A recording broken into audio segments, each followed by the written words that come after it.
नमस्कार. मराठ्यांचा इतिहास हा शौर्य गाथांनी भरलेला आहे हे तर आपल्याला माहीतच आहे. पण आज आपण एक अशी कथा ऐकणार आहोत जी खरं सांगायचं तर अनेकांना माहीत नाही. ही गोष्ट आहे प्रचंड धैर्याची, अटूट निष्ठेची आणि एका महान राजाच्या सन्मानाची. हा प्रश्न खरंच काळीत चिरणारा आहे. म्हणजे विचार करा, जेव्हा शत्रू राजाचा वध करतो तेव्हा त्याच्या सन्मानाचं काय होतं, त्याचं रक्षण कोण करतं? आजची आपली जी कथा आहे ना, ती याच प्रश्नाचं एक असं उत्तर देणार आहे जे ऐकून आपण थक्क होऊन जाऊ. चला तर मग इतिहासाच्या त्या वादळी काळात परत जाऊया. तो काळ जेव्हा मराठा साम्राज्यावर संकटाचे काळे ढग दाटून आले होते आणि स्वराज्याचं भविष्य अंधारात दिसत होतं. मुघल सम्राट औरंगजेबाच्या क्रूरतेने तर कळस गाठला होता. त्याने छत्रपती संभाजी महाराजांना केवळ पकडलंच नाही तर अत्यंत निर्दयीपणे अक्षरशः छळ करून त्यांची हत्या केली. हा घाव थेट मराठा साम्राज्याच्या काळजावर बसला होता. अख्खं स्वराज्य जणू शोकसागरात बुडालं होतं. पण औरंगजेबाची क्रूरता इथेच थांबली नाही. त्याने एक फरमान काढलं, एक असा हुकूम ज्याने मराठ्यांच्या जखमेवर मीठ चोळण्याचं काम केलं. संभाजीच्या पार्थिवावर कोणीही अंत्यसंस्कार करायचे नाहीत. हा फक्त आदेश नव्हता, हा तर मराठ्यांच्या स्वाभिमानावर केलेला थेट हल्ला होता. आपल्या राजाला शेवटचा निरोप देण्याचा हक्कच त्यांच्याकडून हिसकावून घेतला गेला होता. त्या भयाण शांततेत जिथे औरंगजेबाच्या दहशतीमुळे कोणी मान वर करायलाही तयार नव्हतं, तिथेच काही वीरांनी एक असा धाडसी निर्णय घेतला ज्याने इतिहासाला कलाटणी दिली. आणि त्या वीरांमध्ये अग्रस्थानी होते रायप्पा महार. महार समाजातील एक सामान्य व्यक्ती, पण ज्यांच्या धमन्यांमध्ये असामान्य शौर्य वाहत होतं. रायप्पा म्हणजे जणू शौर्याचं चालतं बोलतं रूप.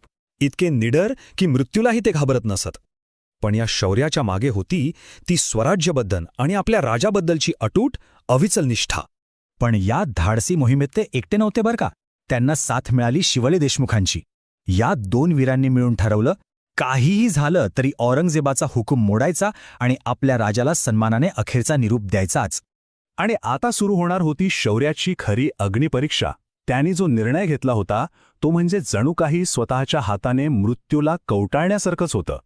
जरा कल्पना करा, सगळीकडे मुघल सैनिकांचा खडा पहारा, तलवारी परजलेल्या, आणि अशा जीवघेण्या परिस्थितीत रायप्पा महार आणि शिवले देशमुख यांनी आपलं आयुष्य पणाला लावलं. त्या काळोख्या रात्री लपतछपत त्यांनी महाराजांचं पार्थिव उचललं आणि थेट वढूबुद्रुक गावाकडे नेलं. आणि तिथे जगाच्या नजरेआड त्यांनी आपल्या राजाला सन्मानाने अग्नी दिला. ही केवळ एक घटना नव्हती, ती होती एक गर्जना. एक अशी गर्जना ज्याने इतिहासाच्या पानांवर निष्ठा आणि धैर्याचा एक सोनेरी अध्याय लिहिला. त्यांच्या या एका कृतीने हे दाखवून दिलं की खरी निष्ठा ही पदावर किंवा अधिकारावर अवलंबून नसते, ती थेट हृदयातून येते. त्यांचं हे धाडस म्हणजे शौर्य, निस्सीम निष्ठा आणि स्वराज्यावरील प्रेमाचं एक ज्वलंत प्रतीकच बनलं. धैर्य, निष्ठा आणि स्वराज्यप्रेम या 3 शब्दांमध्ये त्या संपूर्ण रात्रीचं सार दडलेलं आहे. धैर्य, कारण मृत्यू समोर उभा असतानाही ते अजिबात डगमगले नाहीत. निष्ठा, कारण राजाप्रती असलेलं त्यांचं कर्तव्य त्यांच्यासाठी सर्वस्व होतं. आणि स्वराज्यप्रेम, कारण हे सगळं त्यांनी स्वराज्याच्या अभिमानासाठी केलं होतं. रायप्पा महारांची ही कथा आपल्याला एकच गोष्ट शिकवते, जेव्हा काळ सर्वात कठीण असतो तेव्हाच खरे नायक जन्माला येतात. ही कथा आहे निष्ठेची, सन्मानाची आणि त्यागाची, जी इतिहासाच्या पानांवर कायमची कोरली गेली आहे. आणि जाता जाता एक प्रश्न. म्हणतात ना, संकट काळातच खऱ्या निष्ठेची ओळख पटते, नाही का? रायप्पा महारांच्या या शौर्य गाथेतून आपण काय शिकतो याचा विचार नक्की करायला हवा.